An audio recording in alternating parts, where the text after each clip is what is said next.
My name is Ivan Sigal. I'm the Executive Director of Global Voices. Global Voices is a community of volunteer writers and translators who live all over the world and analyze and explain and talk about and write about local citizen media for global audiences.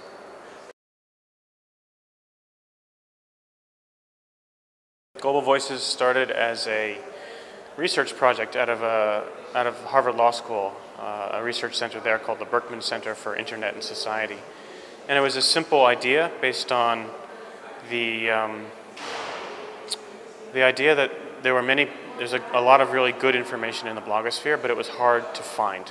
And especially in contexts and languages where people didn't speak, but that there were many people who were playing a bridging function. They were from one place writing about it in another language or for another audience. And that if all of the people who were doing this could kind of collectively write about their communities, that they would generate useful and interesting knowledge and information out of the citizen space. I gave 2 talks. Yesterday I gave a talk about social movements and their relationship to citizen media. And today I gave a talk about new directions in visual storytelling. In addition to working for Global Voices, I'm also a photographer, and I do long-term documentary projects. And I'm very interested in visual narrative and storytelling. So that was a separate project. Well, the thing about visual storytelling is that it doesn't it doesn't confine itself to definitions of citizen or professional.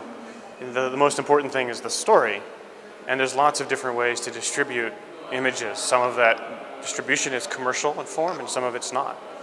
And there are some really amazing, there's obviously a lot of amazing professional work, but there's also a lot of work that's coming out of non-professional contexts that is compelling. So I try not to spend a lot of time making really strong distinctions in that way, because I'm mostly interested in the structure of story and what people are talking about, like where those ideas and those stories are coming from. Some of those ideas come out of people who do it full time, and others are something else. We didn't actually discuss Coney on the visual storytelling project, and it's not really, that project kind of, I don't think it's really the visuals that were attractive so much as it being part of a network of people who were already working on the subject, and it's a fairly simple story in terms of its construction, so it's not innovative in its aesthetic use. It's curious as an artifact, as a cultural artifact, and so I would put it into the conversation. I would talk about it in the context of meme theory. Why does something become popular? Why does it not become popular? The presentation that I gave yesterday about social movements and citizen media movements was talking about something called catnet theory. Catnet theory is about categories, the crossing of categories and networks. So networks are communities of people who perhaps have something in common, but are not based on, but are based on structure. So, for instance, all of the residents of Berlin is a network. Categories are identity, or culture, or preference, or habit, or practice. So, a category would be dog owners, for instance, people who have something in common and care about that issue, but they may not all be in the same network. So those things are sometimes overlapping and sometimes not.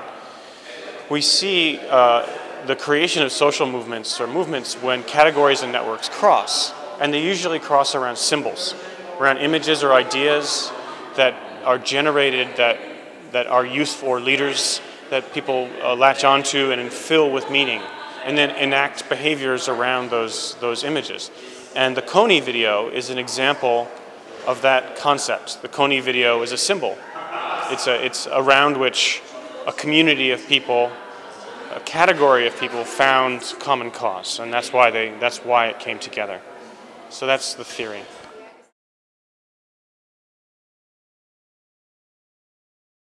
The example I gave yesterday is a story about dog owners in Beijing. So there's the category of people that are owners of dogs, and there's the network, which is residents of Beijing.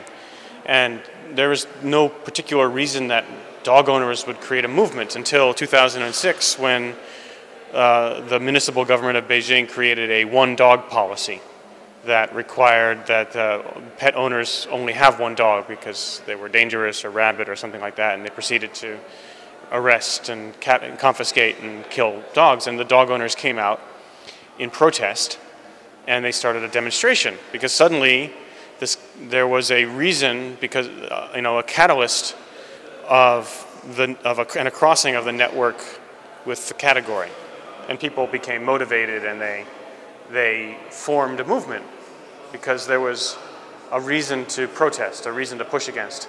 And there are kind of three ideas that I like to talk about in movements. And the first is that you have contention. And this is not my idea, but the idea of contention being a driving force behind movements. But you have to push against something. It has to be reason that you're forming. Then there's intention. You have to articulate a reason why you're doing something. There's a goal. And then there's performance, which is you're enacting the thing that you're caring about. So you're demonstrating, you're putting up a poster, you're writing a protest, you're voting. Even terror acts are enactments or performances in movements. So all of the various ways that we perform or imagine or create symbols for ideas.